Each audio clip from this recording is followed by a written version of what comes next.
segundo.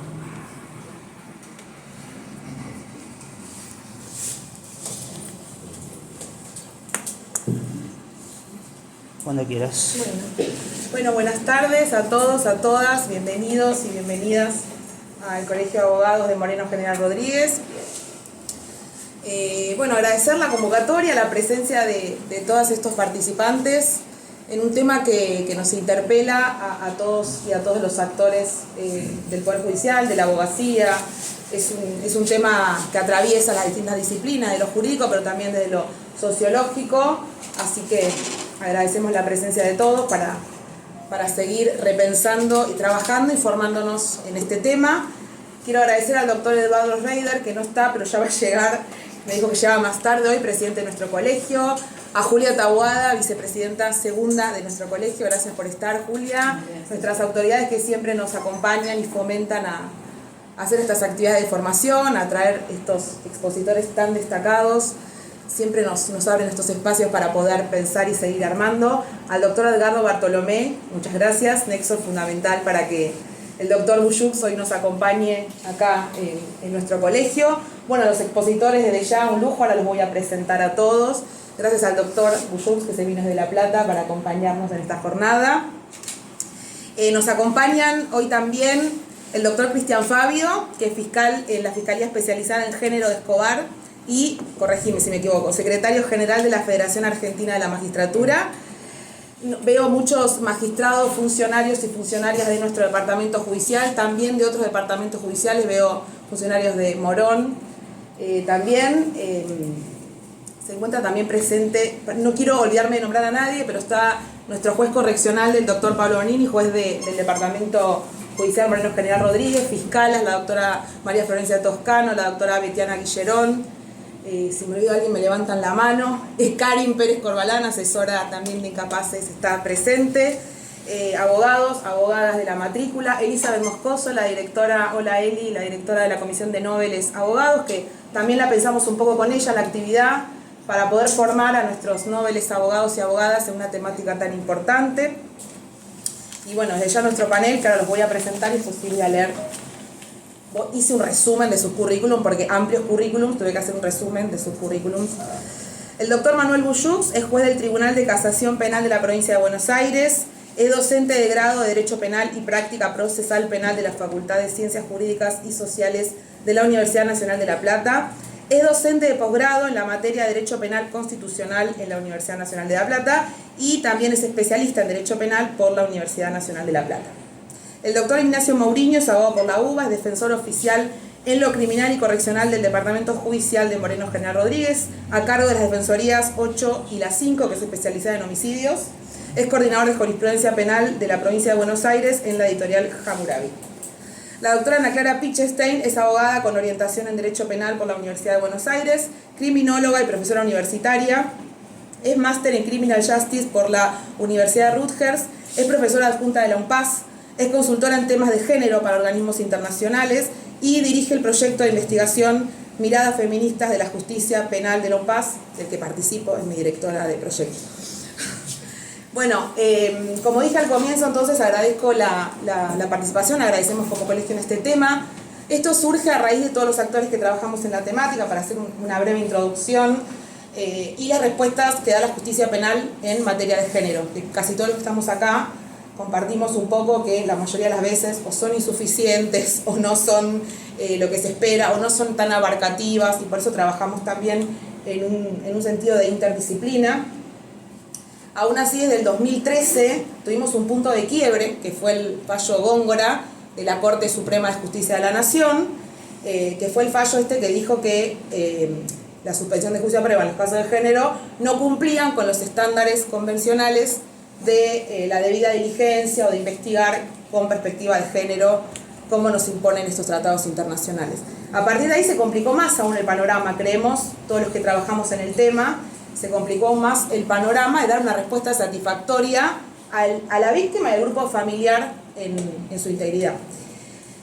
A raíz de esto, en febrero de este año, por eso lo tenemos al doctor Buyux acá, sale un fallo de casación de los doctores Buyux y Carral, que abre una gran puerta en este tema, es de febrero, ¿no? El fallo, sí, dije bien, sí.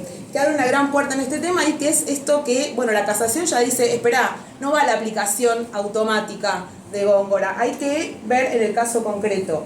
Y entonces ahí con ese fallo, bueno, empezamos a conversar defensores, abogados, abogadas, academia, vieron qué buen fallo, vamos a ver qué pasa con esto, qué puertas abre, y bueno, ahí surgió las ganas y el interés por convocar al doctor para que venga, charlemos, nos formemos y bueno, sigamos pensando cómo litigar y cómo abordar interdisciplinariamente estos temas. Así que bueno, ahora sí lo dejo con los expositores.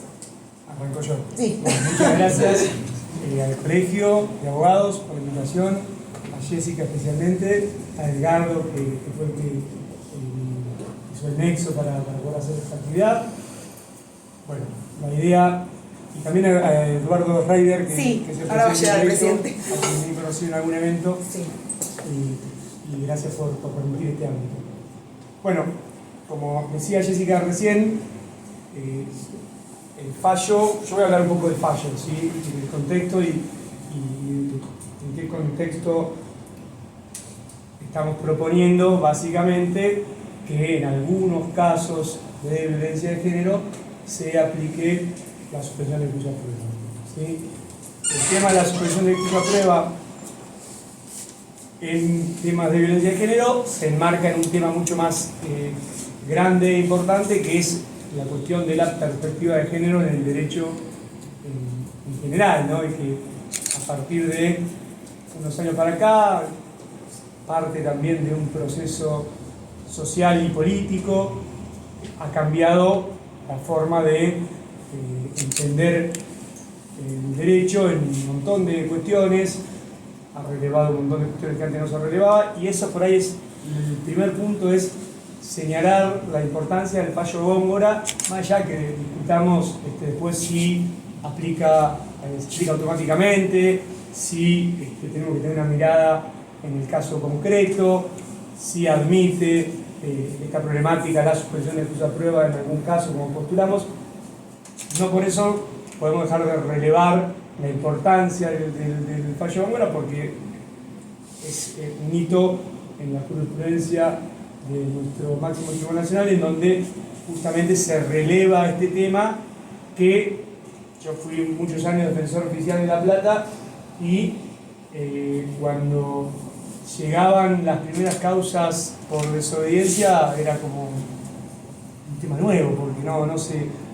A ver, la respuesta era demasiado, dicho de modo grosero, blanda, ¿sí? El fallo Góngora releva el tema, le da una importancia central a la cuestión de género. 12 años después podemos tener alguna discrepancia en punto a alguna de sus consecuencias, específicamente en esto de, sobre todo en la provincia de Buenos Aires, esto de las respuestas automatizadas, pero no podemos dejar de señalar su importancia, ¿sí? La cuestión entonces se enmarca, por un lado,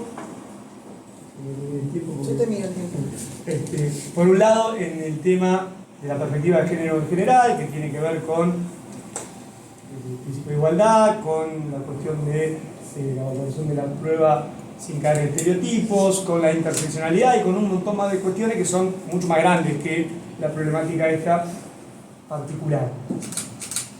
La problemática de la suspensión de juicio de prueba en particular también se vincula con la vieja discusión entre el principio de legalidad, en términos procesales me refiero, y el principio de oportunidad, ¿no? Porque, lógicamente, la suspensión de juicio de prueba es una de las formas más importantes de aplicación del principio de oportunidad, ¿sí?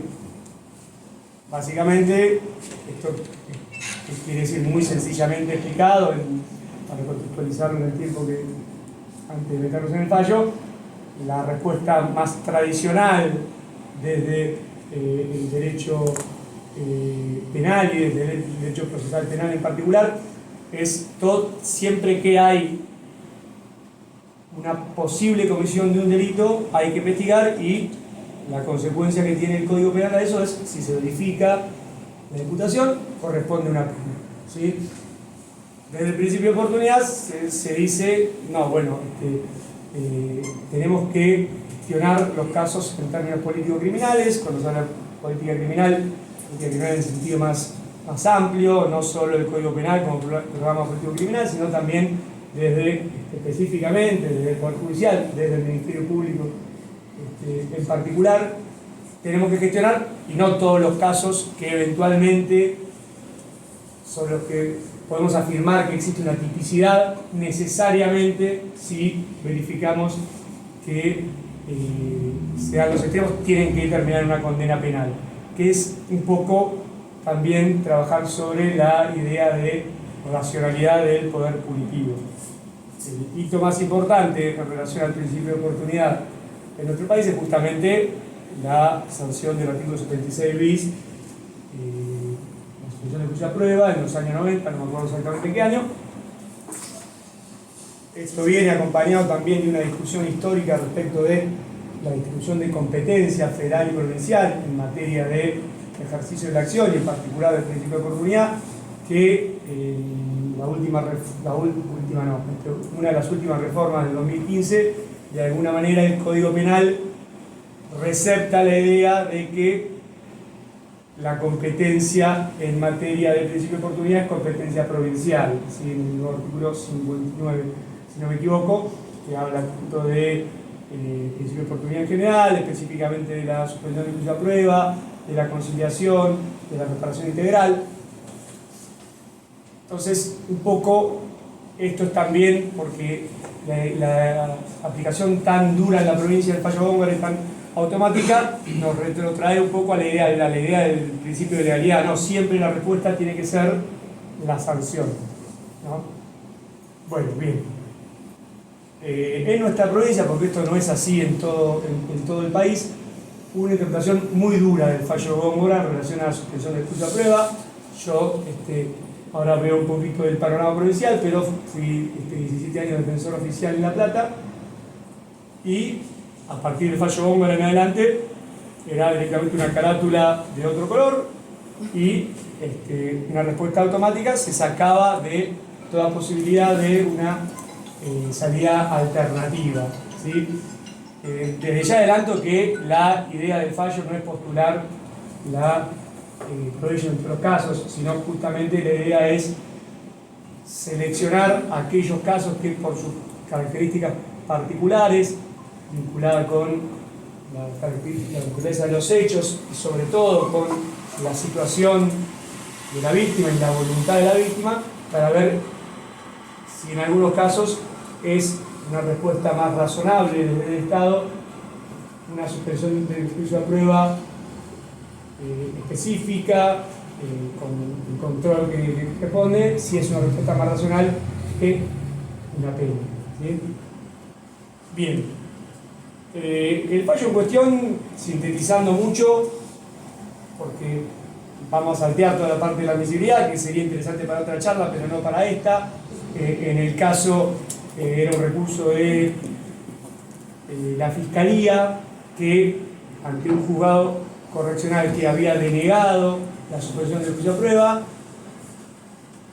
el fallo de la Cámara mandaba a realizar una nueva audiencia del artículo 404, sentando criterios a favor de la aplicación en el caso de la suspensión del juicio a prueba, y además la Cámara mandaba a reemplazar al fiscal. Entonces eran dos los agravios que tenía la Fiscalía. Por un lado, solicitaba la aplicación del fallo Góngora, y por otro lado decía subsidiariamente que no se permita que la Cámara se entrometa, si se quiere, en las facultades que la ley del Ministerio Público le da al fiscal general. El resultado, después ahora vamos al argumento, pero para contextualizar, el resultado es, primero, que el recurso se considera admisible en los dos tramos. En cuanto a la admisibilidad tenía cierta complejidad el tema, no nos vamos a meter ahora porque no vamos a llegar a hablar de lo más relevante, y se hace lugar al recurso parcialmente. Se mantiene el criterio de la Cámara en el sentido de que estaban dadas las condiciones en ese caso para hacer una nueva audiencia del 404 y conceder la suspensión del juicio a prueba, y se hace lugar en la parte en que se considera que hay una extralimitación en en la Cámara en cuanto se mete en la facultad del Ministerio Público Fiscal y excluye al fiscal de la audiencia posterior o del procedimiento posterior. Bien. Los argumentos de la defensa en el caso estaban vinculados con que habían retomado la convivencia esta pareja, con que si bien habían sido amenazas reiteradas, no habían sido en un contexto, ¿sí? Sino que habían sido en un tiempo muy preciso y aislado del conjunto de la relación de pareja, y especialmente y sobre todo que estaba el consentimiento libre, ¿sí? Y verificado por parte de la víctima. El fiscal, por su parte, venía con el argumento de esto de violencia de género, apliquemos Góngora, ¿sí? Y específicamente hacía referencia a que una de las amenazas había sido con un arma blanca. Como decía, el juzgado había dicho que no y la Cámara había dicho que sí y había mandado a hacer una nueva audiencia. ¿Qué es lo que resolvimos nosotros? Que es un poco lo que tiene cierta novedad, si bien, como en el propio fallo se señala, ya había algunos fallos anteriores, especialmente uno de Daniel Carral, que vota conmigo en esta causa. Digo vota conmigo porque yo estoy solo en la sala y tengo integración rotativa, o sea, tengo segundo término a todos los jueces de casación. Bueno, primero, el devenir del fallo Góngora, la causa, primero se señala que el caso es distinto a Góngora, que tal vez no era el argumento, no es el argumento decisivo ese, porque tampoco es que Góngora, por tratarse de una situación de abuso sexual, per se, podemos afirmar a futuro que quedan afuera todas las cuestiones de este tipo, porque el universo también de esos delitos es muy grande, ¿no? Pero se señala esa particularidad, que son hechos distintos, y sobre todo se hace hincapié en la voluntad de la víctima. Y cuando hablamos del devenir del fallo Góngora, hablamos de las consecuencias en el caso concreto, la causa Góngora termina prescripta, y las consecuencias sistémicas que tienen una aplicación tan dura del fallo Góngora en la provincia de Buenos Aires. Lo más importante que señala el fallo es esto de evitar las respuestas automatizadas, ¿sí? Es decir, en el Departamento Judicial de La Plata había una práctica, porque siempre alguna vía de escape, en algunos muy poquitos casos se buscaba, pero una vía de escape, en mi humilde criterio, equivocada, que era sacarlo de género. Es decir, como esto no es una violencia reiterada, no es género, no, sí es género, que sea un hecho es género. Lo que ocurre es que, aún asumiendo que es género, tenemos que ver si podemos en algún caso dar una respuesta distinta y diferenciada, que sería la suspensión del juicio a priori. Y concretamente lo que decimos que la respuesta automática de la imposibilidad absoluta de conceder la suspensión del juicio a prueba no es la respuesta más adecuada, tampoco en términos convencionales, en términos de la Convención sobre el Pará y las AU, ¿sí? Decimos eso expresamente.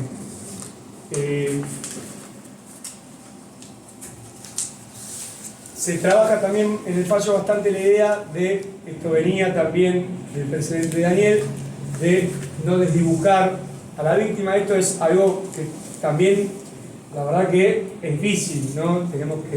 Porque tenemos, lógicamente, la cuestión de cuando la violencia de género está enmarcada en eso que llamamos el círculo de violencia, y tenemos que ser muy cuidadosos en ver en qué casos tenemos una voluntad de la víctima libre, pero lo que no podemos hacer es descartar la voluntad de la víctima directamente, ¿sí?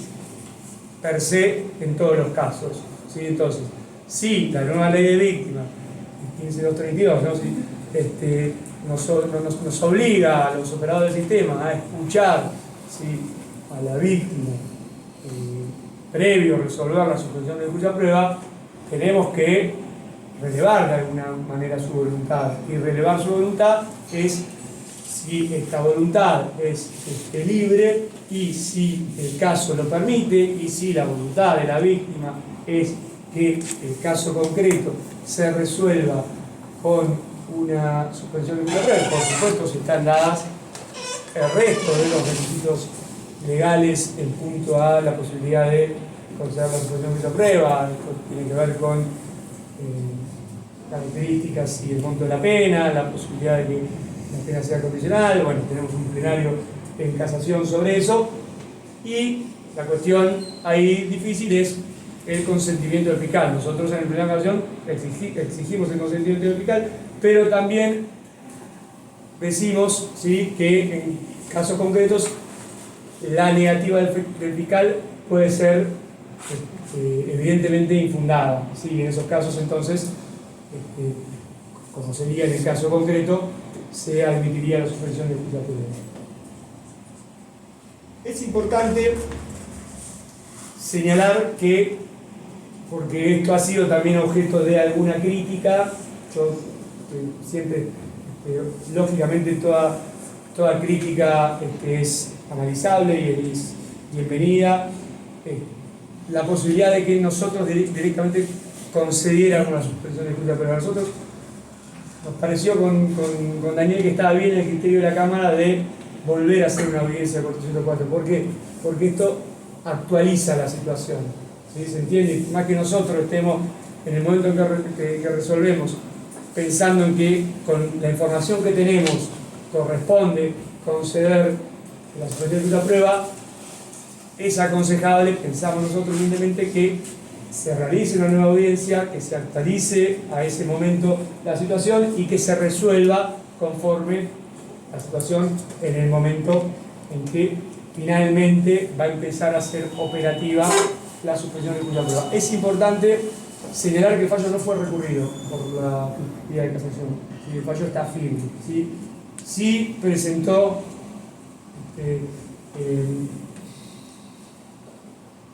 volvemos al doctor Rodríguez, si quiere pasar, lo invitamos, ¿sí?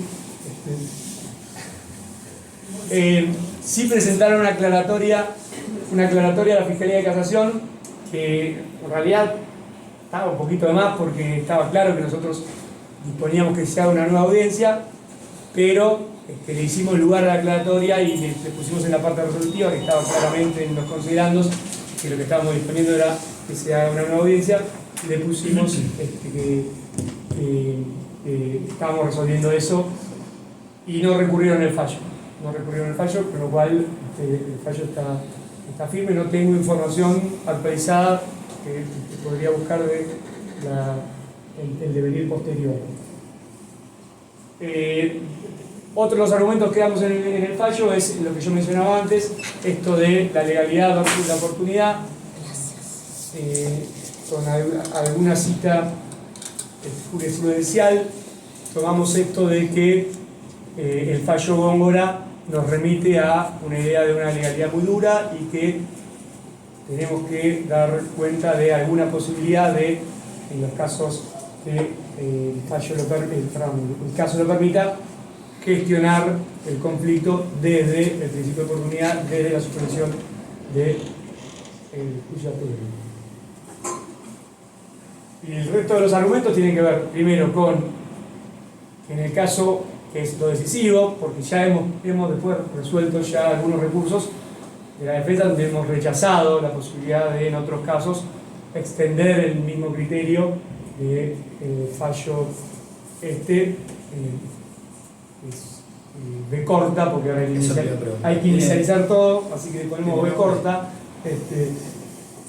a otros casos, y hemos dicho que no porque la voluntad de la víctima no está en el caso concreto, porque el contexto de violencia no lo permite. Por diferentes razones hemos ya en algunos recursos descartado hasta ahora. El único en el que acompañamos la solución, la suspensión de la prueba ha sido este. Tomamos también un voto del doctor Soria en un caso en el que rechaza la aplicación de la suspensión de la prueba en la Corte, pero que deja en claro que no hay un impedimento absoluto, ¿sí? Que la opinión en el caso, y hace una cuestión vinculada con la reparación integral, ¿sí? Como que abre la puerta también el voto de Soria a que este criterio sea tomado por lo menos como una medida. El doctor Soria aparentemente, por lo que dice su voto, opina que no hay un impedimento absoluto por Góngora ni por la Convención de Unión Pará ni por la CEDAW para llegar a una salida alternativa en los casos de violencia de género. Hacemos mención a sí algunos fallos de algunos organismos, algunos juzgados correccionales. Específicamente en el fallo mencionamos el juzgado correccional P de La Plata, pero hay otros juzgados correccionales, yo lo sé en la provincia, porque cada vez que hablo de esto nosotros también, y sé que acá también, pero sé que en Mercedes, en Morón y probablemente en otros departamentos judiciales ya hay jueces correccionales que tienen este criterio de relevar la voluntad de la víctima, de gestionar los casos de un modo no automático y de, en definitiva, en algunos supuestos, conceder la suspensión del juicio a prueba. En términos de conclusión, ¿sí?, es bastante sencillo el fallo, es decir, no es blanco y negro, ¿sí? Probablemente en la mayoría de los casos, si es estudios estadísticos, no se vaya a conceder la suspensión del juicio a prueba en los casos de género. La voluntad de la víctima es por lo menos en el criterio nuestro, es fundamental. La libertad de la voluntad de la víctima es fundamental. Si pensamos que una aplicación cuidadosa de la suspensión del juicio a prueba, vinculada especialmente a estos criterios que venimos hablando, pero también a cuáles son las condiciones que se van a imponer. En el caso había una cuestión vinculada con el consumo de estupefacientes, que la víctima, cuando da su voluntad, la explicaba, entonces se estableció que esto tenía que ser tenido en cuenta en la nueva audiencia del 404. Y bueno, fuera del fallo, un poco la conclusión es esta, y también vincularlo de alguna manera a una cuestión sistémica que tiene que ver con la gestión de la justicia, sobre todo correccional, ¿no? Nosotros vemos que de unos años para acá la justicia correccional se transformó en muchos casos en justicia en casos de violencia de género, juzgado de violencia de género, ¿no? Porque claro, la cantidad de juicios que se llevan a cabo en relación a la competencia que tiene la justicia correccional, lo que efectivamente llega a juicio, está sobredimensionado la cuestión de género por la aplicación tan dura del fallo Góngora, lógicamente siempre partiendo de la idea de que el fallo Góngora viene a relevar algo que no se relevaba, que el fallo Góngora es un avance en materia de género, pero que gestionar racionalmente el poder punitivo implica también que en algunos casos se puede adoptar una salida alternativa, y también un poco dar un mensaje desde un tribunal provincial para servir de apoyo a los operadores del sistema, para que cuando piensen que esto es lo que procede en el caso concreto, después de analizarlo, de escuchar a la víctima, para que lo hagan con algún apoyo jurisprudencial, porque eso también pasa, ¿no? Que en La Plata un poco pasa eso ahora. Bueno, antes decían, no, ¿y por qué? ¿Y si no podemos? Bueno, no, hay un fallo, y habrá más, que lo dice, que no fue apelado por la Fiscalía, entonces hay un apoyo, si se quiere, desde lo institucional para tomar las decisiones, que son decisiones a veces difíciles. Así que bueno, un poco ese es el aporte que yo quería hacer. Muchas gracias.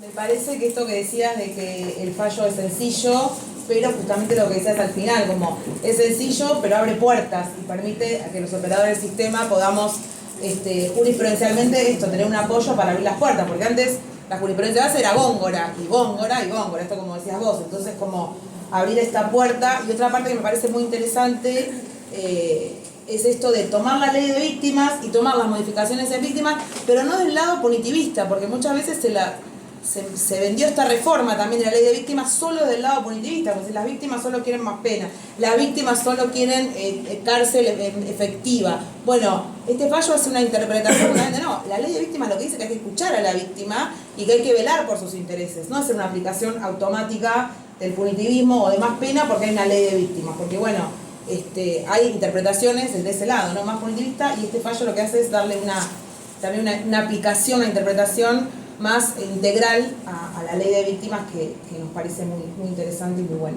Bueno, ahora sí lo dejo con el doctor Maurilio. Bueno, muchas gracias por la invitación. La verdad que es muy grato estar acá en mi colegio y junto a mis compañeros y compañeras de panel. La verdad que es muy lindo y es una presión hablar delante de los que la mayoría son compañeros míos o con los que trabajo día a día. Pero bueno, un poquito lo que yo les quiero acercar son algunas reflexiones para darle, desde mi rol de defensor público, desde mi rol de litigante, dejar algunos tips, si se quiere, de litigación, no solamente para los que trabajamos en la defensa pública, sino para quienes ejercen la profesión de manera liberal, ¿sí? Algunas herramientas para saber cómo pararnos cuando, como defensores, ya sea públicos o privados, nos tocan casos de esta índole que entiendo, por la temática por la que están atravesados, resultan muy sensibles y que muchas veces, ya sea desde el lado público o privado, tener que defender estos casos nos genera quizá algunas preguntas hacia adentro. De lo primero de donde nos tenemos que parar es entender y recordar las consecuencias negativas de la pena, ¿sí? Cuando nos ponen delante lo terrible y el gran flagelo que es para la sociedad la violencia de género, que es cierto y nadie lo puede negar, y no es la intención ni mía ni de ningún defensor venir a discutir esto, lo que tenemos que poner por delante es la pena siempre es nociva. No hay ninguna solución con la pena trae consecuencias negativas. Consecuencias negativas que están escritas muchas veces en la ley, y muchas veces hay una parte que no está escrita, que es la que se ve, y creo que de la defensa pública se ve mucho más, las que acarrean al propio imputado y quizá todo el grupo familiar. O sea, una probation, una suspensión de juicio a prueba, no trae aparejado un antecedente penal. Le permitiría a la persona, cumpliendo con las pautas, continuar con su vida de manera casi normal. Ahora, cerrar o acordar una pena o salir de un juicio penado, ya sea en suspenso, va a traer consecuencias negativas en su vida que van a acarrear 4 años de estar quietito para que no se le revoque y tenga que cumplir de manera efectiva esa pena, y 10 años que va a ir a pedir un informe de reincidencia y va a saltar ese antecedente penal. O sea que lo que se cierra hoy en realidad termina de cerrarse para esa persona de acá a 10 años. ¿Qué ocurre con eso? ¿Cuál es la parte que no está escrita en la ley? O sea, si es una persona que quiere conseguir un trabajo en blanco, muchas veces, y más cuando esas personas vienen de barrios populares y van a buscar trabajos de los peores pagos o de los de más bajo escalafón, si se quiere, dentro de la sociedad, piden un informe de reincidencia y no se los toman porque tiene un antecedente penal. Ni hablar si quiere sacar un registro profesional, no se lo toma porque tiene un antecedente penal. ¿Y qué pasa si esa persona que está, a la cual se la pena por un delito en contexto de violencia de género, es la persona que aportaba alimentos o el que tenía un trabajo estable tanto para con la víctima como para el resto de su grupo familiar? O sea, cuando se impone una pena, en este caso es una pena que acarrea consecuencias para el imputado, para la víctima y para los hijos de ambos. Entonces, desde ese punto de vista es que nos tenemos que parar para decir, che, en la medida de lo posible, cerrar un acuerdo de juicio abreviado o ir a buscar una pena directamente, en la medida de lo posible, nunca. ¿Sí? No soy necio y soy quizá un militante del litigio estratégico, y más cuando uno trabaja un universo de, no sé, 150 detenidos y otros tantos más personas en libertad. No puedo salir a pedir suspensión de juicio a prueba en todos, pero sí tenerlo siempre o analizar la cuestión o tamizar la cuestión a ver si se puede pedir una suspensión de juicio a prueba, si si es el caso para litigar una suspensión de juicio a prueba, sea cual fuere. ¿Por qué? Porque también afrontar un juicio de estas características, lamentablemente, se ha visto corrida la vara del principio de inocencia, ¿sí? La prueba o dar lugar a una prueba de cargo en un debate oral, en un caso de contexto de género, es mucho más difícil que dar vuelta a una prueba de cargo con el descargo necesario en un caso que no lo es, ¿sí? Lo digo muchas veces a modo de sorna, pero es mucho más fácil conseguir una libertad o una absolución por un robo calificado por el uso de arma que no funciona que por unas amenazas simples. O sea, y sin ir más lejos, o sea, que hay una persona a asistir en el marco de un turno y si tiene unas amenazas simples en contexto de género probablemente quede detenida, y un chico o chica, quien sea, que viene con un robo calificado por el uso de arma que no funciona, presenta una excarcelación que a los 5 días probablemente esté afuera. O sea, tener una persona sin antecedentes, con un delito excarcelable, detenida, y un delito mucho más grave que acarrea una clara violencia, no digo que lo otro no, un delito doloso, con una pena en expectativa mucho más alta, en libertad. Estamos en esa contradicción todos los días. A partir de eso es que quiero hacer un pequeño análisis de qué es lo que llevó a Góngora a decir lo que dijo, ¿sí? Góngora no arranca con Góngora en sí, sino que es algo que se fue construyendo más que nada en la jurisprudencia nacional, a partir de lo que se decía la tesis de la contradicción insalvable.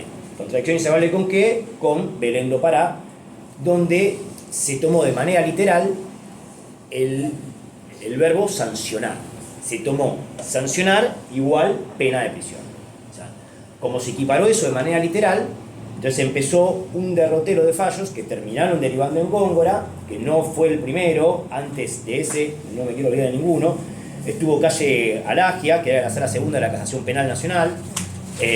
A los pocos días salió el fallo Ortega de la misma sala, donde fueron los primeros en decir que había una contradicción insalvable entre una suspensión de juicio a prueba y las obligaciones que el Estado había asumido en Belén do Pará.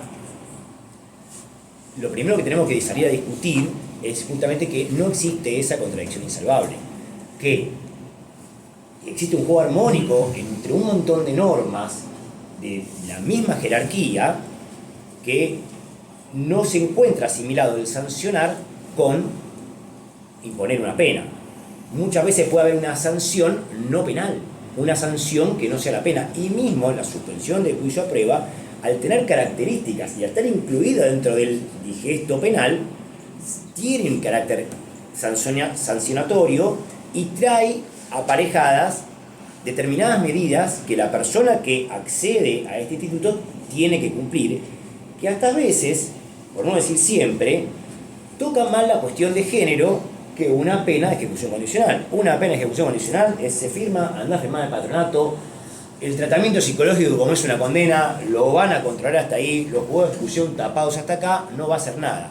Ahora, una suspensión de juicio a prueba tiene otros grados de control y la persona acusada o penada en este caso, o quien accede a este beneficio, debe incluirse muchas veces en tratamientos contra la violencia de género. O sea, hace un trabajo que lleva a la reflexión a la persona que está acusada para que no vuelva a incurrir en estos hechos. Y aparte, la amenaza, en este caso, de perder los beneficios o perder el trabajo, hace que realmente se lleve una reflexión. Lo otro no. El otro realmente es una máquina, casi una picadora de carne que saca condenas de manera permanente. Por eso lo importante de litigarlo en estos términos. ¿Qué pasa? La gran mayoría de las veces no citan Góngora y no hay manera de que esto ocurra. Entonces, desde la litigación, y acá empiezo a tirar algunos parámetros que intentamos desde la defensa pública departamental, por el contrario a lo que dijo mi colega de panel y ex colega de la defensa pública, sí tratamos a veces de sacarlo del contexto de violencia de género. La mayoría de las veces de manera infructuosa, pero bueno, eso no quiere decir que no se dé la pelea.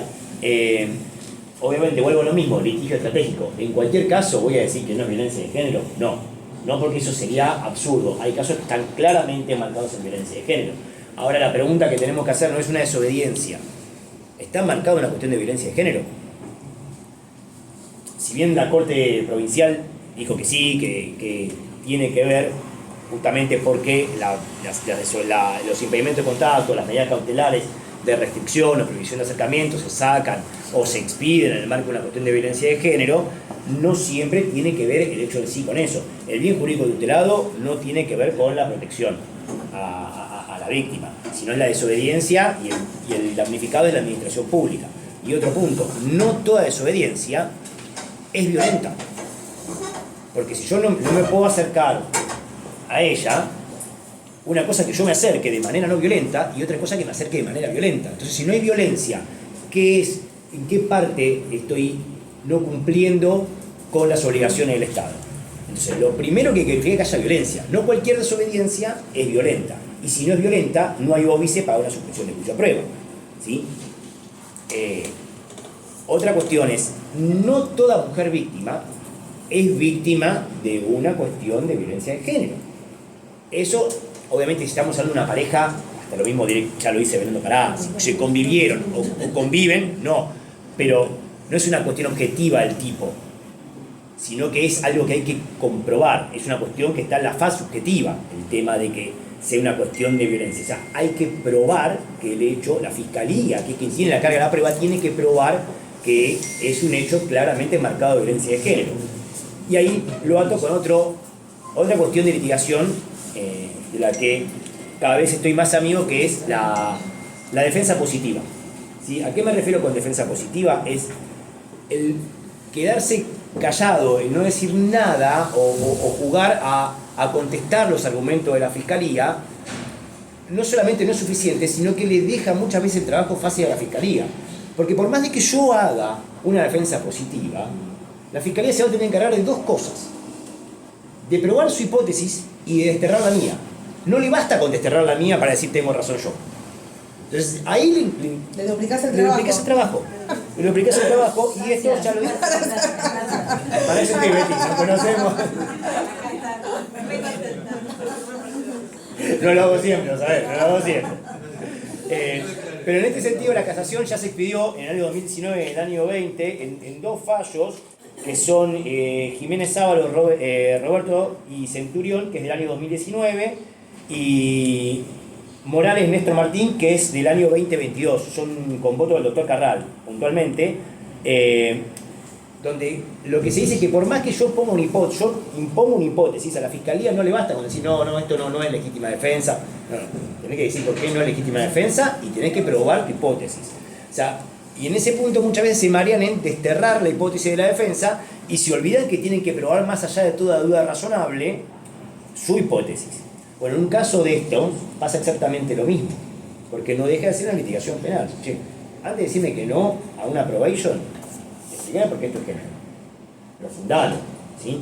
Y lo mismo cuando el fiscal se vaya a oponer, fundar la oposición. Porque la oposición tiene que ser fundada, ¿sí? Bueno, ahí tenemos otra cuestión. ¿Cómo hacemos que la opinión del fiscal no esté fundada si no tenemos la anuencia de la persona que es víctima? Y acá hay un dilema entre los que ejercemos la defensa en general, discusión que tengo con mi compañero de defensa pública es: ¿se cita a la víctima o no se cita a la víctima? ¿Hablamos con la víctima o no hablamos con la víctima? La víctima es una parte y yo, como parte del proceso, tengo derecho y hasta la obligación de hablar con las partes del proceso, porque si no, yo no puedo ir a un juicio a probar cosas. Yo tengo que saber qué es lo que va a pasar en el juicio antes de tomar la decisión de ir a juicio o no. Entonces, ¿cómo sé yo qué es lo que va a pasar en un potencial juicio si no hablé, aunque sea 5 minutos, con la principal testigo de cargo? O sea, citarla e intentar hablar con la persona que ejerce la acusación en sí es fundamental. Distinto es que la víctima no quiera hablar con nosotros porque no le interese. En ese caso, ahí sí estamos vedados porque a ella no les interesa a la persona que fue damnificada o se siente damnificada por este hecho. Ahora, si se acerca por la mesa de entradas, o se acerca por el juzgado, o se acerca por el estudio de cada uno de ustedes, recíbanla, abran la puerta, no hay nada vedado en eso, ¿sí?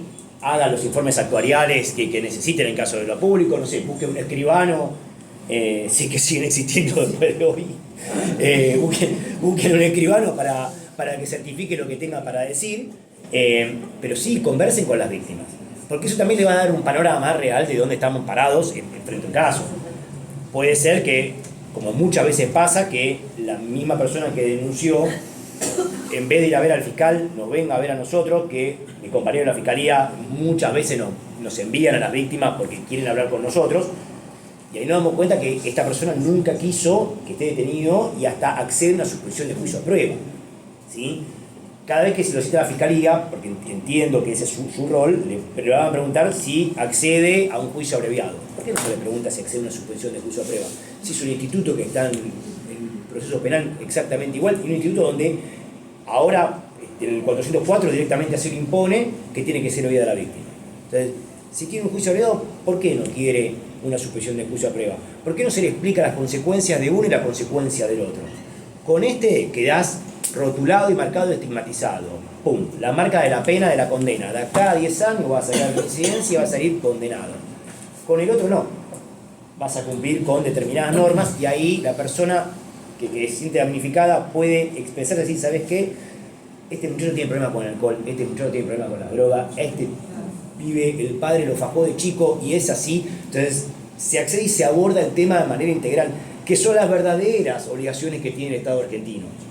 No el sancionar y reproducir penas de manera que no para. Actualmente, de la cantidad de detenidos que maneja mi defensoría, que son alrededor de 150, tenemos 40 personas detenidas por cuestiones de género.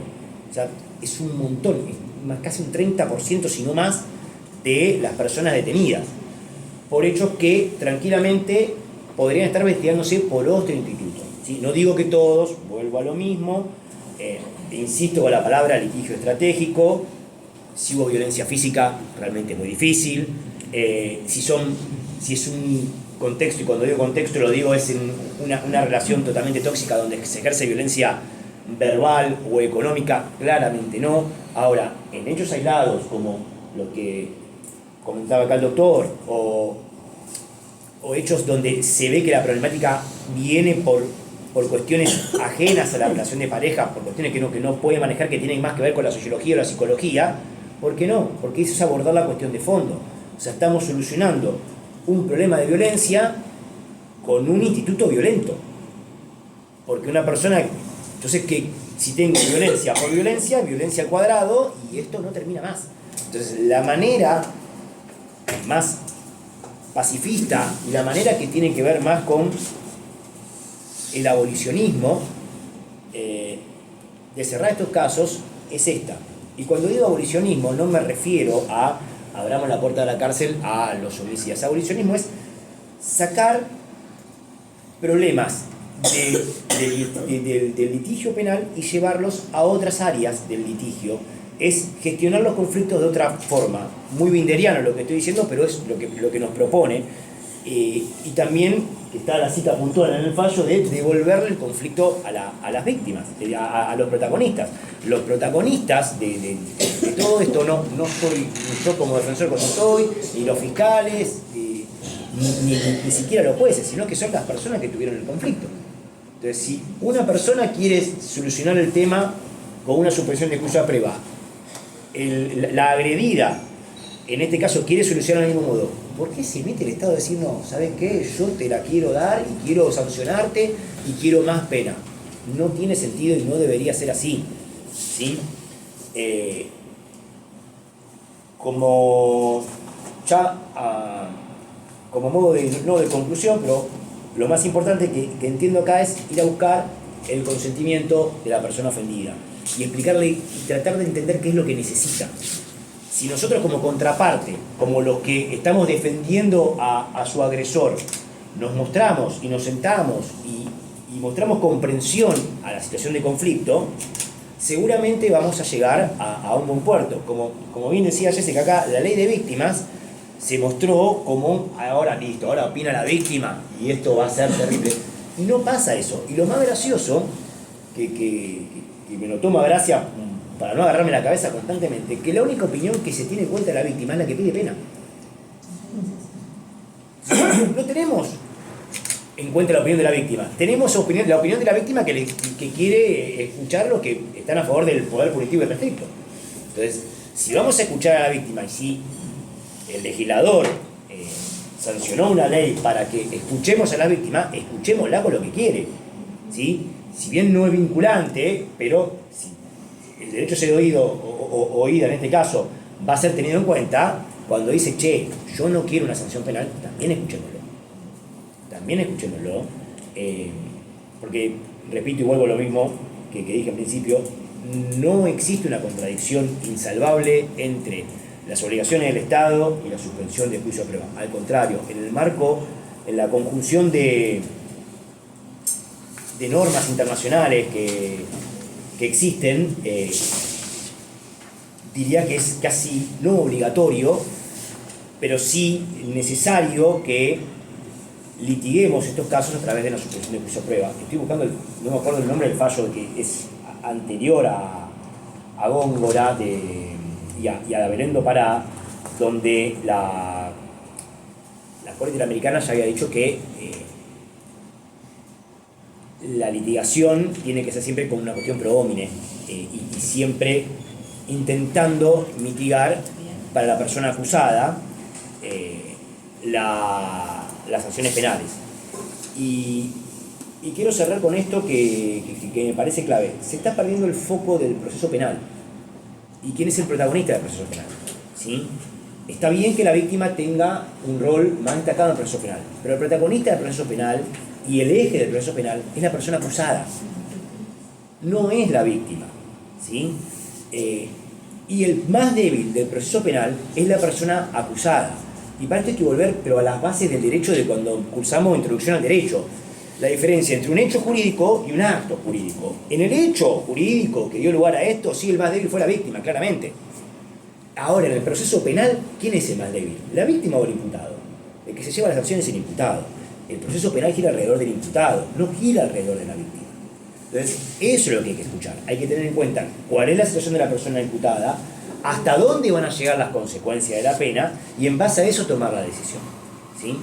Entonces, lo fundamental para mí es eso, volver a las cuestiones básicas del proceso penal, ¿sí? Que las nuevas corrientes que vinieron a zanjar y a oír la opinión y la situación de muchísimas mujeres que estaban atravesando situaciones totalmente no deseables y penosas, está perfecto, pero que el árbol no nos tape el bosque. Esto no deja de ser el proceso penal, ¿sí? Escuchemos, cualquier caso de contexto de violencia de género tiene que ser escuchado, las denuncias tienen que ser recibidas. Ahora, que la solución de esto sea una sanción penal, eso no es una solución, eso es populismo punitivo, que es lo que entiendo que tenemos que tratar de evitar y litigar de ese modo para llegar a soluciones realmente efectivas y eficientes y que realmente cumplan con las obligaciones que el Estado nos asumió con los tratados internacionales de Belén do Pará y la CEDAW.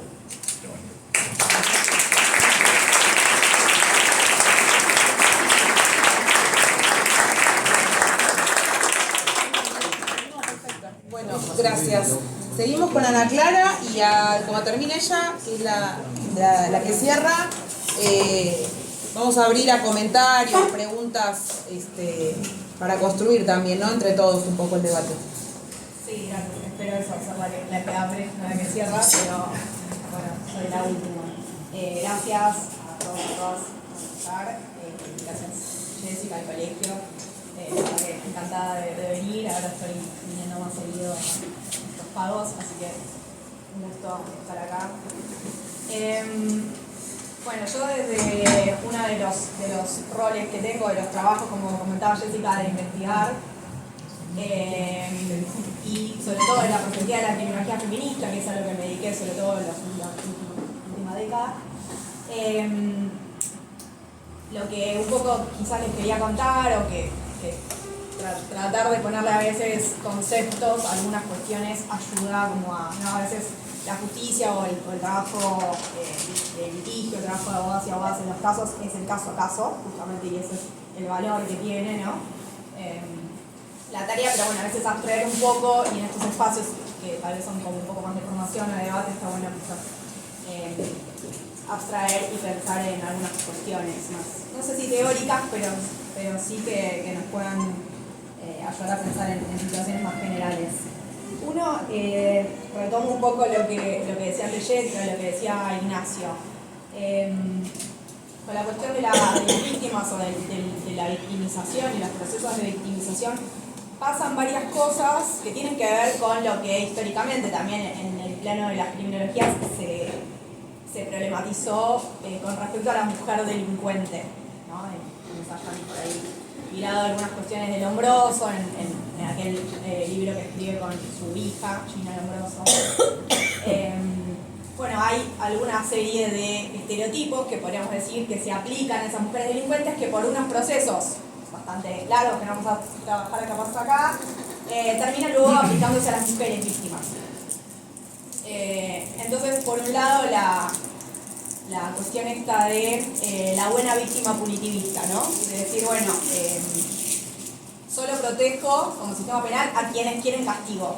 Es un poco de una condicionalidad, ¿no? Yo te voy a proteger, sí tengo esta obligación de protección del Estado, en tanto y en cuanto, y solo en la medida en que vos quieras que esa respuesta que yo te voy a dar sea esta, ¿no? Y todo el resto es irracionalidad.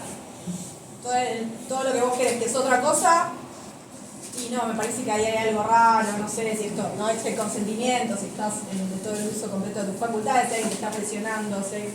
Bueno, y esa primera estereotipo, esa clasificación, es la de la mujer loca. Digo, lo estoy diciendo en términos exagerados, pero es un poco retomando estas características que igual Lombroso las pone así, ¿no? La idea de esto, de las mujeres con sus características de racionalidad, ¿no? La división en general de los valores sobre los bienes, ¿no? El hombre y la razón, la mujer la no razón, el valor, el poder, la fuerza, ¿no? La debilidad. Ese es como un primer elemento. El otro, que tiene que ver un poco con esta cuestión del descreimiento que pasa muchas veces por parte de operadores de justicia, pero también del Estado en general, ¿no? Que es, bueno, cuando denuncia no le creo mucho, pero después cuando quiere manifestar su voluntad de no continuar con la denuncia, ahí no le creo más. ¿Cómo funciona esa operación? Bueno, tiene poco que ver con esta idea de la mujer mendaz, que también es estudiada por la misma feminista y, digamos, continúa operando. Hay una fuerza de esto como un estereotipo que lo que hace es un poco eso, teñir de cierto manto de duda toda afirmación que la mujer diga, volviendo a lo que decía antes, salvo si quiere pena, ¿no? Ahí sí le creemos, solo. Y por último, otra de las cuestiones que quizás me surgía pensar es esta cuestión de no reconocer la voluntad o la agencia, que un poco se trabaja esto, ¿no? La autonomía, cuando se trata de eso, de tratar de resolver el conflicto, como decían antes, de alguna otra manera, que no sea necesariamente con la cárcel o con un proceso o con un juicio, que vamos ahí también a mencionar algo al respecto, de todo lo que eso implica. Y que tiene que ver con la cuestión de la infantilización, ¿no? Hay también una categoría, un estereotipo de larga data, pensando, no hace falta irse tan atrás para recordar hace cuánto las mujeres no podíamos votar, declarar el juicio, la cuestión de la imputabilidad asociada mucho tiempo emparejada o asimilada a la de las personas menores de edad. Digamos, esta cuestión de la infantilización está en el imaginario penal, está en el imaginario criminológico, asociada a esto, ¿no? Bueno, hay una infantilización. Yo te voy a cuidar y entonces para cuidarte te voy a decir lo que es mejor para vos. Esto lo digo para que después todo lo que voy a decir, que parecen críticas a la justicia, etcétera, no se lo tomen personal, digamos, esto está en el imaginario penal, está desde hace mucho tiempo, lamentablemente inserto y muy arraigado, Así que bueno, no son ustedes, es el sistema penal. Nombroso. Todo se lo debemos. Culpa de César. Los italianos que... Bueno, pero como un poco para enmarcar estas cuestiones que quizás que también quienes laburan en la justicia o trabajan en la profesión la ven cuando trabajan con víctimas y también se enfrentan a estas cuestiones al intentar llevar un caso o incluso acompañar situaciones más allá de que no estén litigando. Es algo que con lo que nos topamos muchas veces, ¿no? Como algunas paradojas o algunas cuestiones medio injustas. Pero hay un tema ahí vinculado también con esto que hablamos de las víctimas y los procesos de victimización, que también está muy entroncado con el formato que el derecho penal o que en general, digamos, los procesos de criminalización generan, que es que ponen en conflicto, que es un conflicto mucho más amplio, no solo en términos de esas dos personas o esas varias personas, sino una cuestión social estructural, que por algo también destacaban compañeros, es algo que ha tomado la Corte, que se toma, digamos, desde un lugar relevante en términos jurídicos, de tratados internacionales, que es la violencia de género, que no es un conflicto interpersonal, simplemente, sino es un problema entre dos personas que justo se llevaron mal, ¿no? Hay una cuestión estructural que tiene que ver con una relación de poder entre los géneros, que es dispar, y que produce, digamos, desigualdad, produce discriminación, y esto se traduce muchas veces en actitudes violentas, en términos amplios, y a veces en, digamos, cuestiones físicas o que ya son atinentes más a la órbita del derecho penal, ¿no? Pero bueno, no siempre toda la violencia de género es absorbida por el derecho penal, porque no tendría por qué. Por suerte, bueno, ha habido algunas también incluso debates acá vinculados con el tema de los cuidados, con el tema de la cuota alimentaria, con la violencia económica, con otros aspectos de la violencia, pero bueno, básicamente se trata de un problema más amplio que el derecho penal, al formularlo en términos individuales, lo acota, ¿sí? Y además lo simplifica o lo sobresimplifica. Es decir, va a haber un culpable y va a haber un inocente, y ahí también queda todo demasiado polarizado, ¿no? Siempre la víctima es una pobre mujer abandonada que, digamos, ¿no? Como toda esta cuestión que decía antes de la debilidad, de la falta de autonomía, que no puede decidir, que no tiene agencia. Mientras que el agresor es un monstruo malvado que, bueno, esto no es así, pero el sistema y la forma en que está formulado por justamente la estructura que tiene el derecho penal hace que un poco quede polarizada la situación, cuando sabemos que los conflictos no son así, no son blanco y negro, como decías vos antes, ¿no? Pero ahí entonces es difícil, y es un poco lo que se pide, lo que veo que por suerte está pasando, es difícil trabajar el caso a caso y tener en cuenta el contexto y la situación particular. Claro que es más difícil, y la justicia lo sabe, porque hay un problema de trabajar los casos de una manera bastante automatizada. No es solo con el tema de la violencia de género esto. Justo ahora, porque estábamos dando un curso de la maestría de procesal penal de la UPAS, que está Terral, y damos un texto que vimos que estábamos el mismo, que es un texto de Gabriel Ganón, que es un defensor de Santa Fe, que conceptualiza la cuestión como la McDonaldización de la justicia, ¿no? Es un texto más antiguo, pero no le refiere a la cuestión de violencia de género, sino en general, digamos, cómo se trabaja de esa manera, porque bueno, hay muchos casos, hay mucho trabajo y hay alguna necesidad de preformatear ciertas respuestas.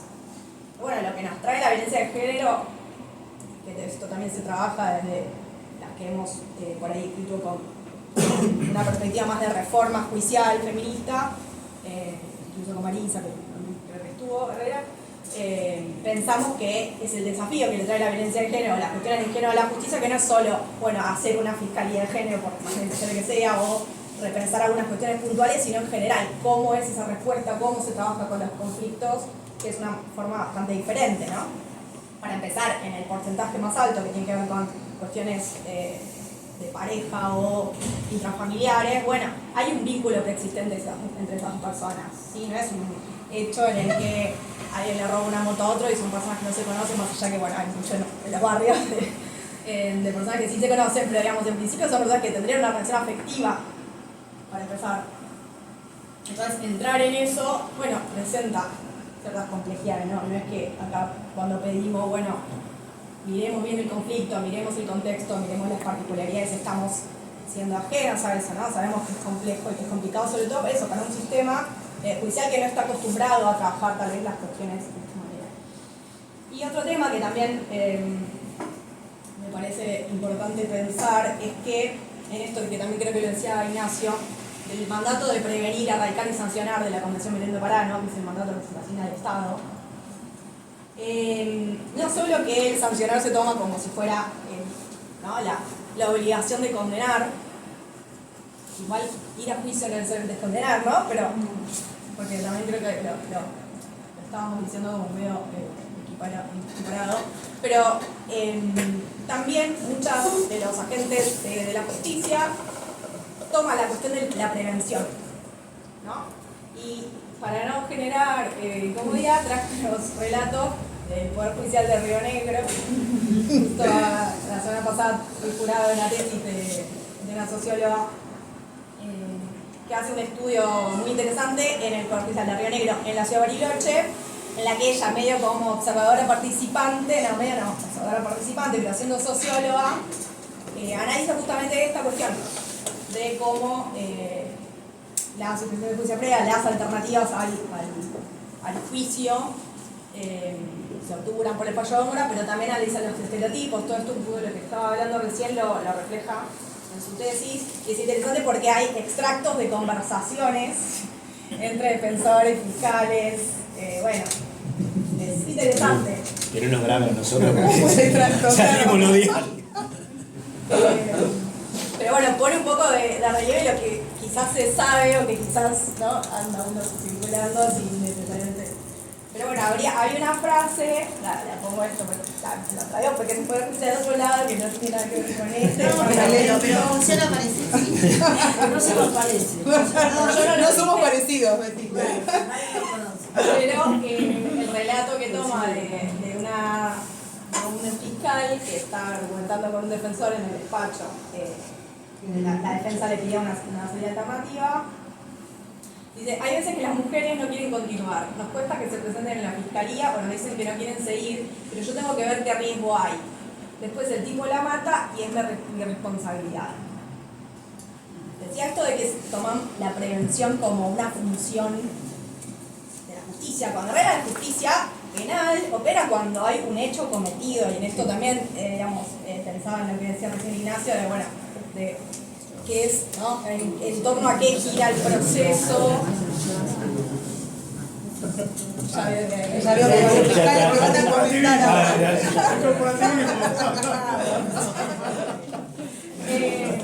Pero hay una creencia de un poco, y yo lo viví en algún momento como funcionaria en otro momento de la vida, pero bueno, estaba en el Poder Ejecutivo, que ese sí tiene la función de prevenir, de esta idea como un poco de creernos que tenemos la responsabilidad un poco medio como divina, ¿no? En el sentido de deidad.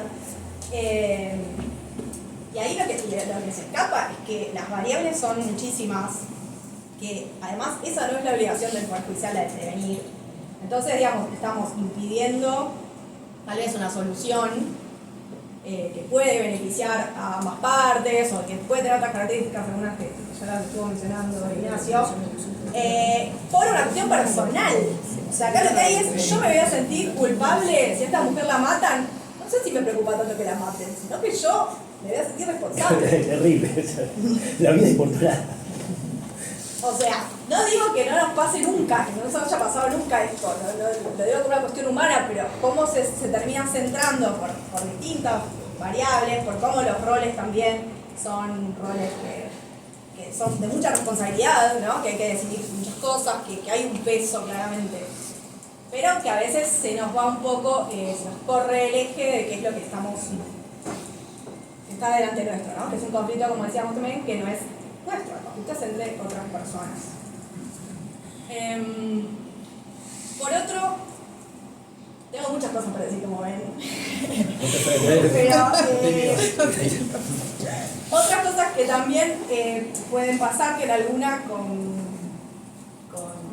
Jessica habíamos compartido algún caso, tener que hacer algún malabar para, como hacían, también comentaban recién, para que algo pase por abajo del radar de Góngora y pueda ir a juicio, después ir, perdón, a juicio a prueba, que haya que intentar evitar, haya que intentar respetar la voluntad de la persona que acompañamos, de la cliente o lo que sea, de no querer que esa persona vaya presa, de no querer ella misma atravesar todo un proceso que le iba a implicar que se iban a inmiscuir, pero de muchas maneras, en su vida personal. Como les decía al principio, las cosas no son blanco y negro, a veces las personas hacen cosas, otras responden, digamos, las relaciones humanas son muy complejas para que el derecho penal las abarque, y las relaciones emocionales y sexoafectivas mucho más, pero ahí lo que se presentaba era de alguna manera la contradicción que teníamos entre decir, bueno, ella quiere otra respuesta, pero a la vez no tenemos mucha forma de evitar que la respuesta sea la que va a haber. ¿Estás hablando de la Yankee? Sí. Y ahí lo que aparecía era una posibilidad del archivo, ¿no? Que se conversaba con la fiscalía, que se comunica con nosotras. Claro, en un punto tuvimos que dar todo un malabar, hasta incluyendo una cuestión lingüística, idiomática, para decir que ella no había entendido al momento de ir a la OBD, la Oficina de Defensa de la Víctima, que le toma la declaración, entonces que quería impulsar la acción penal, porque no hablaba castellano bien. Entendido. Y con eso pudimos salvar el hecho de que ella lo que no quería era seguir con el proceso. Y a la vez no queríamos eso, que era lo que quería decir con más énfasis, que no hubiera un falso testimonio. Porque esa es otra de las cosas que aparece también del punitivismo por todos los resquicios, que además, si vos no sos una buena víctima punitivista, también encima estás expuesta a que denuncias por falso testimonio. Esto hay, también hay investigaciones, algunas dirigidas por el equipo de Cecilia Hopp y de Correto, pero acá también hay otra de las frases que tomo de la tesis de esta colega de Río Negro, que dice: yo no quería ir a juicio, quería sacar la denuncia, y ellos, la fiscalía, me dijeron que no se podía sacar. En ese momento, cuando usted me citó, me habla el fiscal, yo fui con mi verdad y usted no me creyó. Me dijo que no, que iba a ir hasta las últimas consecuencias, y si yo no decía como decía en ese papel, la denuncia, yo podía ir presa y tener a mi hijo en el penal. Y si quería pasar un buen embarazo, que lo piense, me dijo usted. Yo ya dije mi verdad, no sé qué más puedo hacer. Declaración testimonial de la víctima en debate oral y público del 14 del 8 del 2020. Bueno, una persona embarazada. Además, el embarazo era el futuro hijo era de la persona que estaba denunciando.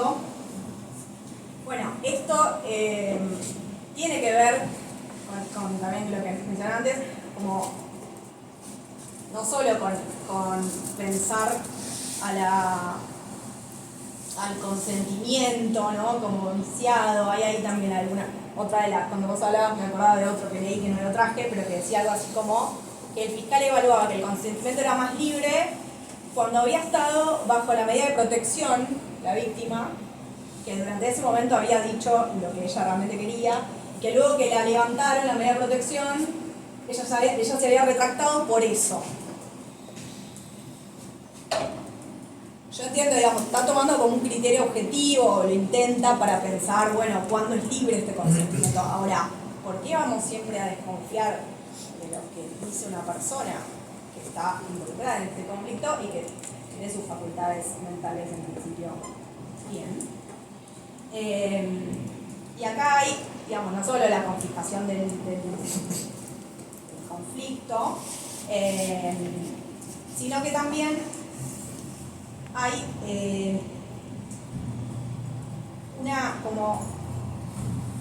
me parece que como que la demanda de intervención diligente, o esta cuestión de la debida diligencia, también se corre, ¿no? Y se empieza a pensar en otros factores que hacen a la cuestión y no justamente en resolver el problema. Y esto iba a que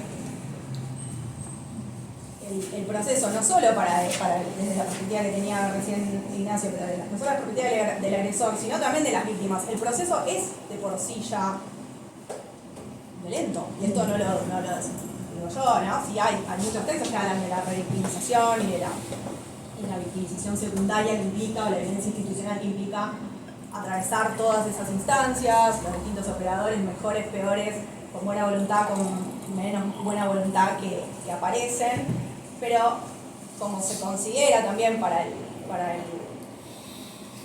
acusado, hay un texto que cumple 20 años de Malcolm Fitty, que es un politólogo norteamericano, que escribió un libro que se llama The Process is the Punishment, o sea, el proceso es el castigo. Claro, bien, digamos, y como entendemos también, ¿no? La prisión preventiva, y como hay muchas críticas hacia, bueno, la prisión preventiva ya es equiparable a la pena, porque en definitiva se cumple en los mismos lugares, bueno, el proceso es un castigo tanto para el denunciado como para muchas veces la persona que denuncia, y el juicio incluso, el juicio tan inventado y tan defendido, podemos decir, al que se llega, que se debe obligar a la persona a llegar porque no se le permiten otras soluciones alternativas, también es un sufrimiento extra. Puede ser muchas veces reparador, puede tener otras características, pero no es en la mayoría de los casos. Y esto también hay muchos testimonios y relatos. Pero otro de los elementos en favor de la suspensión del juicio prueba. Hace un tiempo dimos también en la Universidad de José C. Paz unos cursos para oficiales del Servicio Penitenciario Bonaerense. Muy interesante, era todo un curso sobre reinserción. Y la mayoría de las personas que yo di una materia ahí que estaba vinculada con este tema de masculinidades y con los dispositivos masculinidades, que es lo que trabajamos en el proyecto de investigación. Y las propias penitenciarias y penitenciarios que trabajan todo el tiempo, digamos, con la pena, o sea, con las personas que ya están encarceladas, ellas mismas decían, no sirve de nada que estén acá. No sirve de nada, además que están por periodos muy cortos, entonces ni siquiera en cuestiones tratamentales bien duras y estrictas de lo que es el tratamiento penitenciario, no les servía. Decían, no podemos hacer nada. Incluso, bueno, vemos que vienen a visitarla las propias víctimas en la cárcel, que se hacen un montón de kilómetros para venir, con las cosas. En esa experiencia, por lo menos, también me pareció muy interesante encontrar esa voz que no suele ser algo que se escuche, ¿no?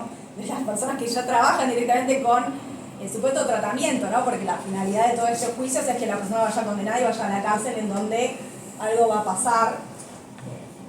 No sabe qué pasa realmente, pero bueno, quienes sí saben qué pasa también están diciendo esto no sirve.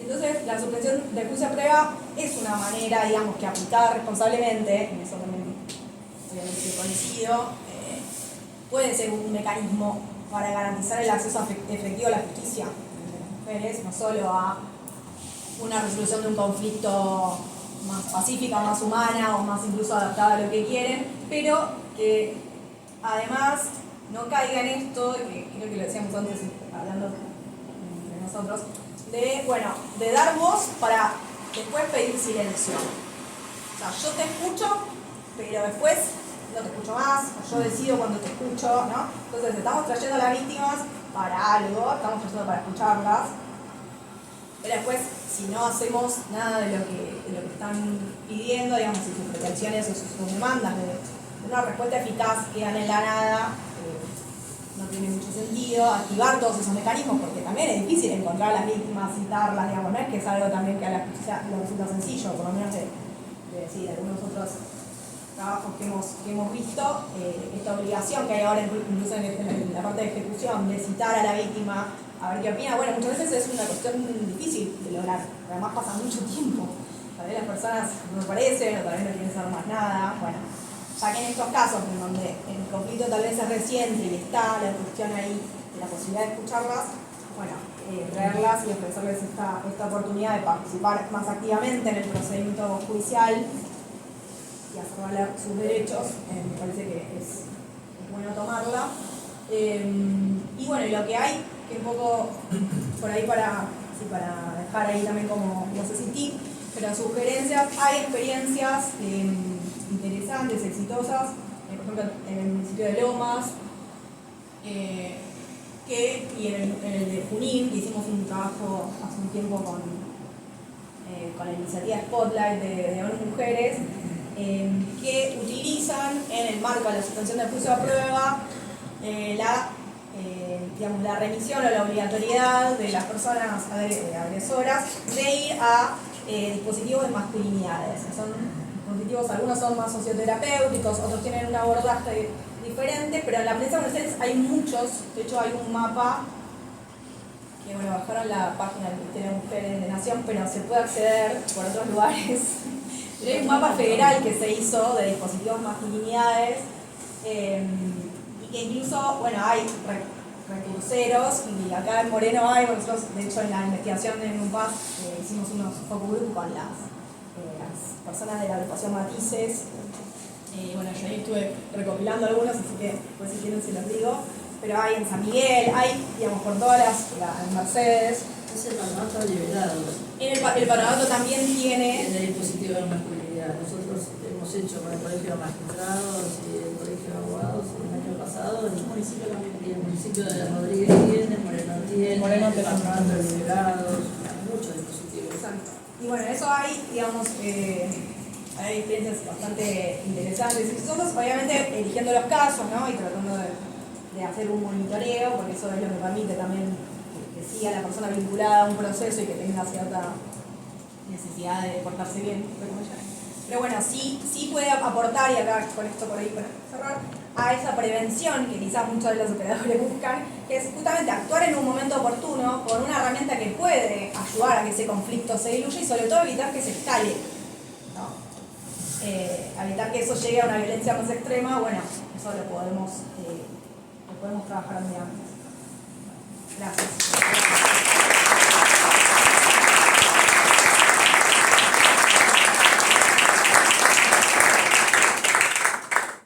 Ahora sí abrimos a preguntas, comentarios. Ahí estaban comentando los fiscales, así que pueden comentar ahora. Dale. ¿Para quién son? Para cualquiera. Doctor Ulloa, dale. Obviamente cuando te llega el caso, empieza a plantearse todas esas cuestiones, y por ahí tenés un fiscal que, los casos que tengo, todo es moral, no hay matices. Y escuchándolos, por ejemplo, no voy a hablar de mi caso puntual, pero la misma víctima pidió la mediación penal dentro de un proceso, en teoría, inmerso en violencia de género. Entonces hay una negativa rotunda del fiscal que no, y yo quería preguntarle si sí o sí se necesita el consentimiento de la víctima para plantear esta situación de juicio de prueba, lo que el nuevo fallo y si aplicaría la mediación penal, porque veo como son dos de los casos que es una negativa absoluta de los fiscales a este instituto. Si la víctima misma lo está pidiendo, se está buscando el consentimiento, obviamente, ¿no? Eso.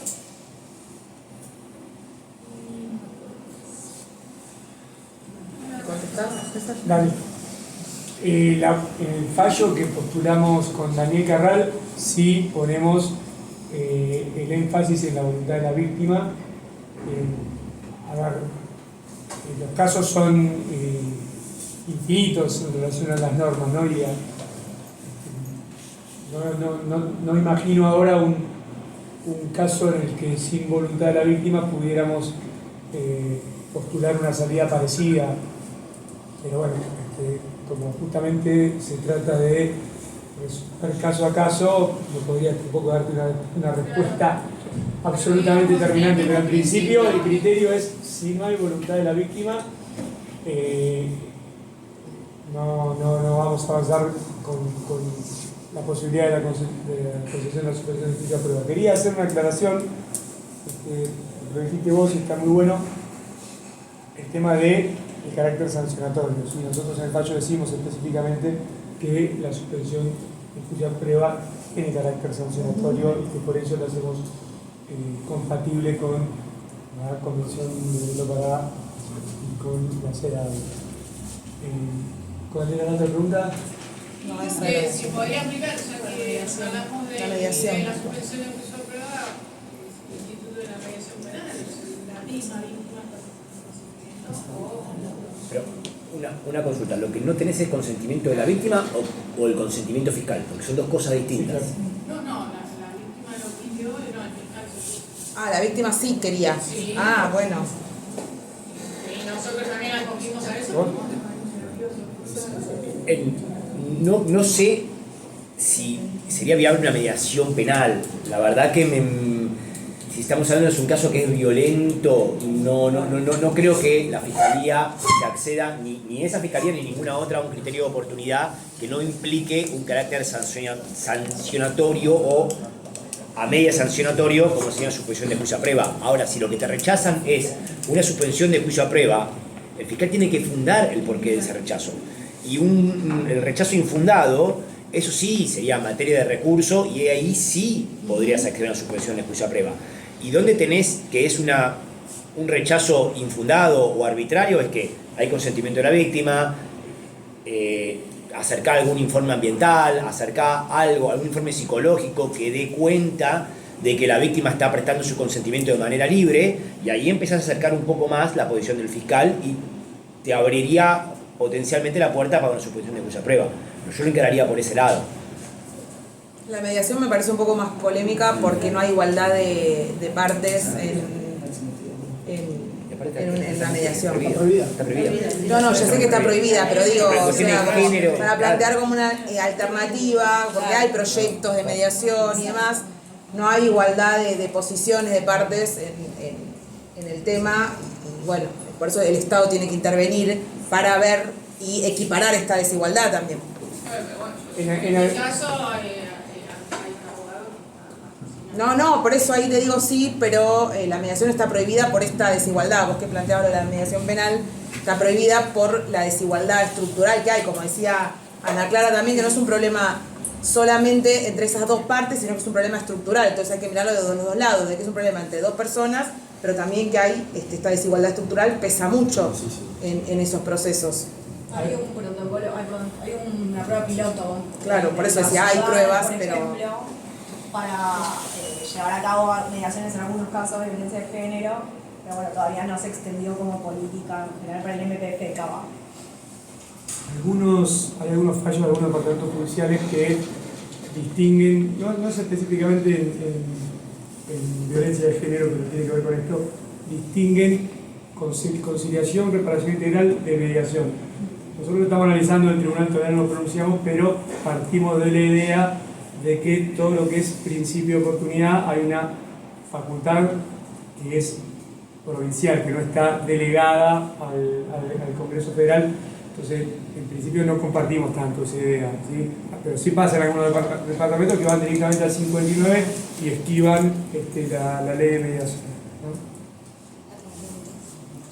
¿no? Ana. Bueno, quizás es una inquietud profunda, pero a cualquiera de los tres, a los cuatro, en relación a reparaciones y a prevención. Yo sé que recién se habló de que el sistema judicial no tiende a esa cuestión, ¿no es cierto?, de la prevención, que es materia más ejecutiva. Estoy de acuerdo, pero creo que igualmente la justicia tiene responsabilidad y compromiso en ese sentido, ¿no?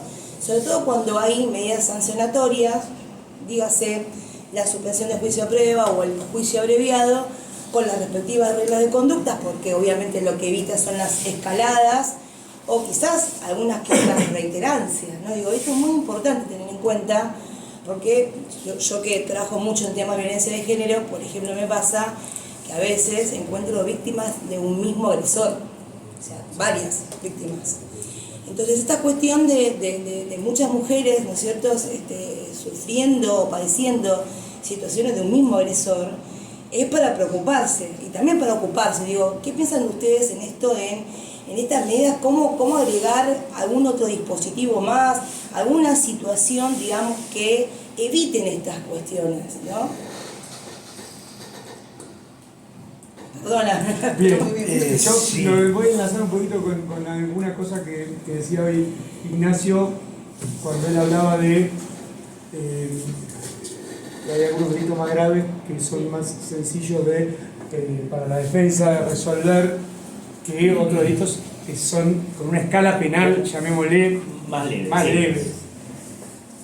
Hay una cuestión que me parece que también estamos empezando a ver a partir del trabajo vinculado con todo lo que tiene que ver con la perspectiva de género, que tiene que ver con lo que decís vos, ¿no? Es decir, en los casos, sobre todo de relaciones de pareja, a diferencia de lo que puede pasar en un robo con arma no apta, en que la víctima es azarosa, ¿sí?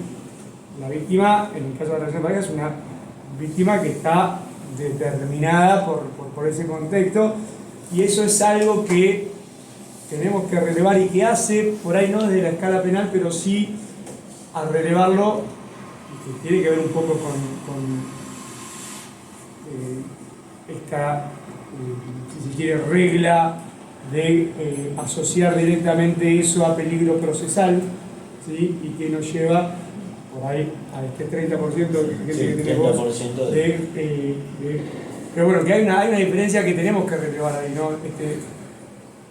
Es evidente que no es lo mismo en términos de peligro procesal una víctima azarosa, por ejemplo, para influir eventualmente. Lógicamente, desde el litigio estratégico, todo eso tiene que probar el fiscal, ¿no? Ese peligro procesal lo tiene que probar el fiscal. Pero hay algo ahí, hay una persona determinada, ¿sí? Con la que se tiene una relación, ¿sí? Eso es parte de la violencia de género, y eso, entonces, el fiscal del litigio estratégico tendrá que probar que esa relación determinada sirve, por ejemplo, para pensar que va a entorpecer la investigación, ¿sí? ¿Se entiende? Después, ¿cómo podemos trabajar? Eso me parece que es un tema que... Para la prisión preventiva. Por la prisión preventiva es cómo hacemos, bueno, en los casos que podamos, suspensión de juicio a prueba, condiciones muy específicas, y después también saber que se hace lo mejor que se puede siempre, pero como decía ella hace un rato, si tenemos me venía a la cabeza un pensamiento que es no todo es blanco y negro, ¿sí? Y que la problemática de Río Negro se parece bastante a la provincia de Buenos Aires.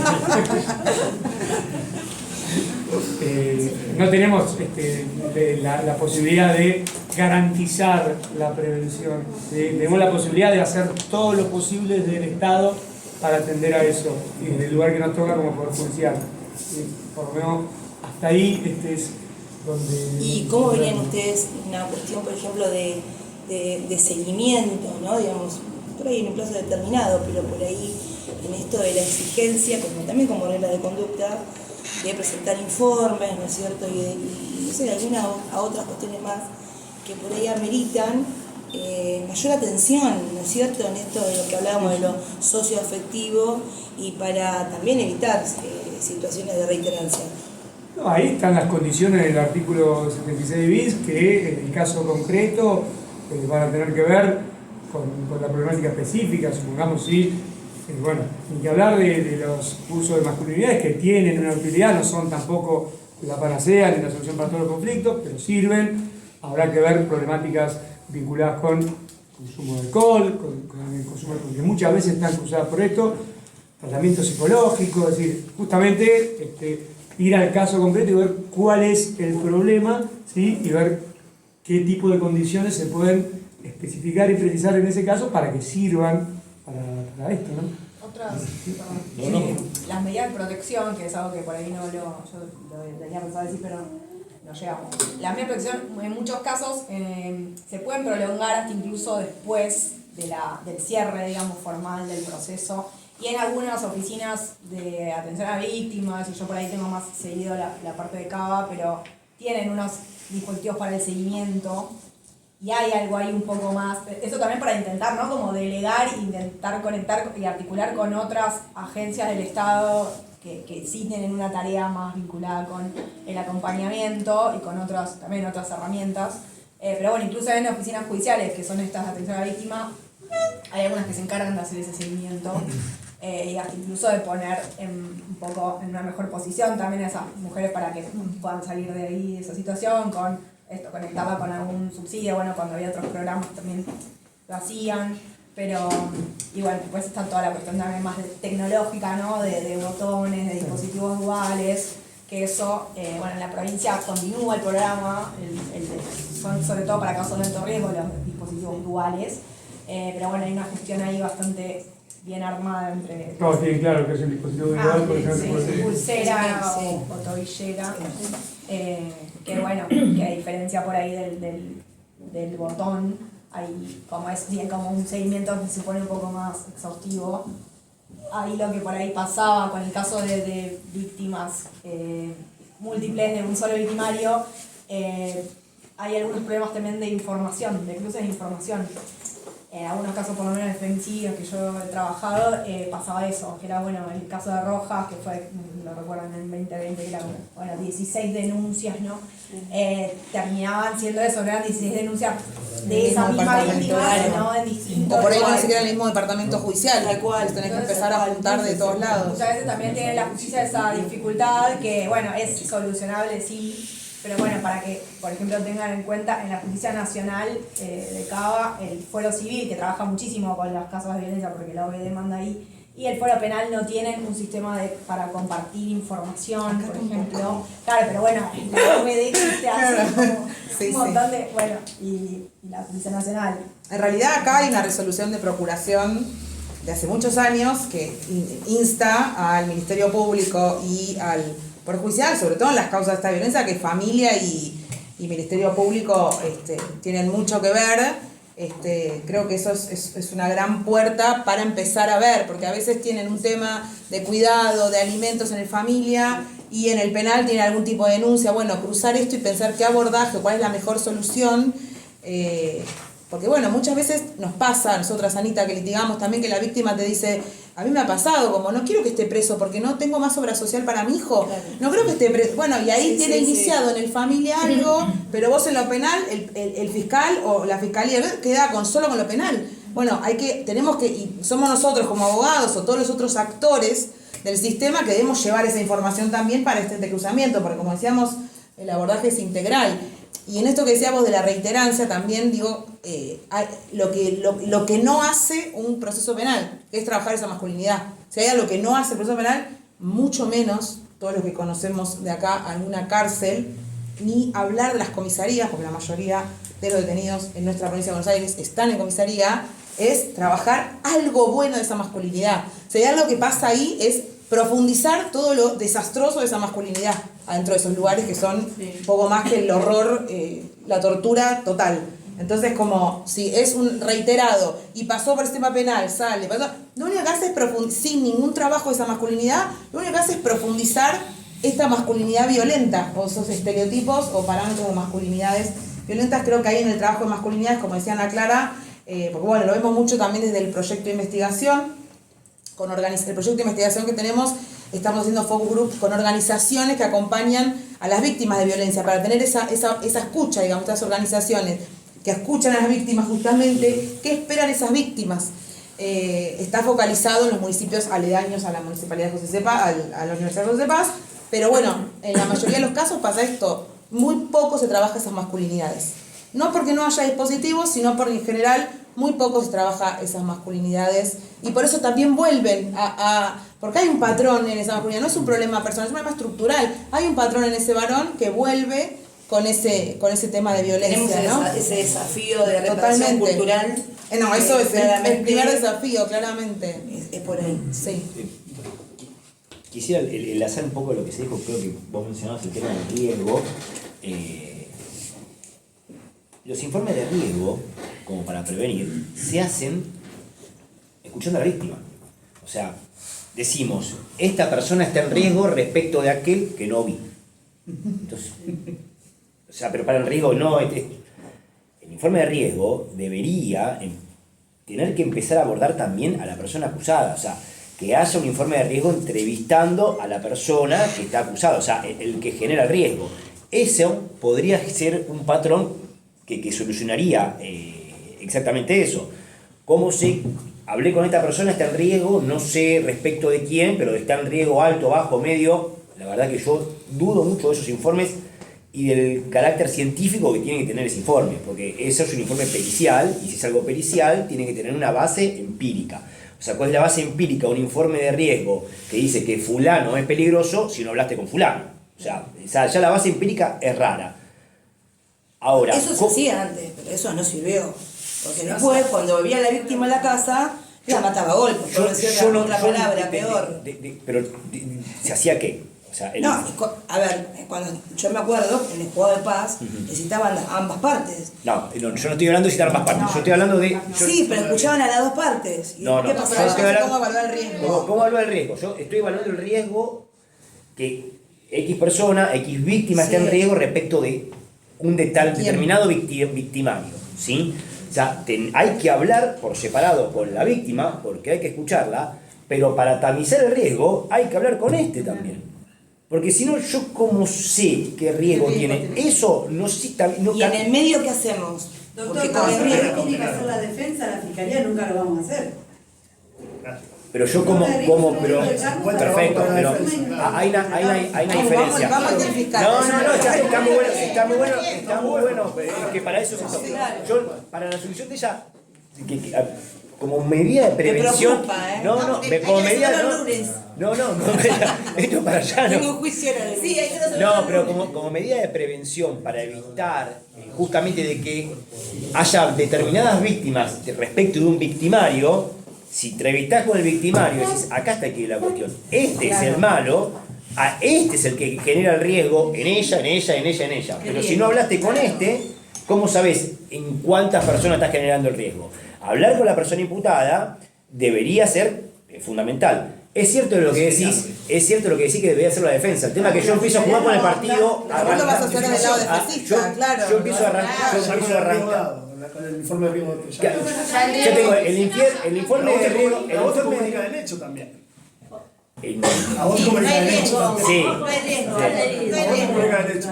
Y ahí por ahí Sí, ir a buscar al victimario no estaría mal, la verdad que no estaría mal, pero generalmente empezamos a intervenir con una persona esposada, detenida, con el informe de riesgo hecho y la declaración de la víctima judicializada. Entonces, o sea, no, citame a la víctima y declarar, no, yo ya le tomé. ¿Y cuándo le tomás? No, el juicio. ¿Y el juicio cuándo es? Acá 2 años. Entonces se puede adelantar a eso. Acá no tanto. Para la tesis nuestra, te notamos en vivo y en directo. Igual, como medida de prevención en este caso, me parece que está piola como para detectar, esto es un problema, y vuelvo a lo mismo, litigio Digamos, estratégico. teniendo la medida de prevención. Obviamente. Claro. Pero de protección. Claro. Exactamente, hay determinadas matices antes de llegar a la previsión preventiva, que es la que me preocupa a mí. Sí, o sea, una medida cautelar y no te acerques a esta persona. Y si te acercaste y el riesgo ya está empezando a ser de medio a mayor, Ya lo porque grabaste, claro, o porque sos malo o porque sos tonto.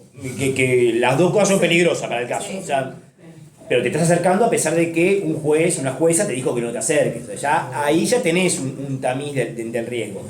En el mientras tanto, desde que está vigente la medida de protección, entrevistar a la persona acusada o potencialmente acusada, me parece que sería una buena práctica, siempre en la medida de las posibilidades, porque en la provincia de Buenos Aires tenemos el dilema de la sábana corta, tanto en el judicial como en el ejecutivo. Somos pocos, el trabajo mucho, tanto en el provincial como en el judicial como en el ejecutivo, y no se llega a abordar todos los casos, pero identificando los potenciales casos riesgosos, yo creo que el informe de riesgo debería Es que el informe de riesgo, que justo la tesis que hice en Estados Unidos es sobre eso, sobre los sistemas de evaluación de riesgo. Bien. Y hay un artículo que publicamos sobre los sistemas de evaluación de riesgo en violencia de género. Tiene un problema grave que no están pensados para la prisión preventiva. O sea, las evaluaciones de riesgo son para evaluar el riesgo de la persona víctima, que no debe tener en cuenta al agresor justamente por esto, porque si no estamos hablando de peligrosidad. Entonces, para evitar todo eso, los sistemas de evaluación de riesgo están más pensados para la gestión, y que esto, por ejemplo, eso en el Ministerio trabajaba un femicidio, yo necesito un sistema de riesgo que me evalúe 3 o 4 parámetros, la ciencia, digamos, lo que dice es que para ponderar el riesgo, el predictor más menos falible, digamos, es la autopercepción del riesgo de la víctima. Entonces, digamos, todo esto está estudiado, analizado científicamente, etcétera. Ahora con la discusión de los algoritmos y todo podemos como regodearnos ahí a ver qué pasaría, pero lo cierto es que no están pensados para un sistema que debe definir. Bueno, en la ciudad de Nueva Jersey se reformó la Constitución y se incorporó un sistema de evaluación de riesgos para definir las prisiones preventivas. Y esto lo que termina pasando es que se aplican los mismos criterios de evaluación que se aplicaban cuando no existía un sistema. Lo que pasa es que el sistema lo que hace es que te da un viso como de cientificidad, de objetividad a eso, que en definitiva estaban evaluando lo mismo que evaluaban los fiscales cuando miraban si tenía antecedentes, cuando miraban si tenía algunas otras conductas, digamos, potencialmente riesgosas como alcohol, etc. El paradigma del riesgo es un problema, y esto de eso, lo hemos dicho de varios lugares, incluso de los feminismos, pero bueno, es una herramienta que también se usa para el tema de población carcelaria. O sea, ¿cómo define? Yo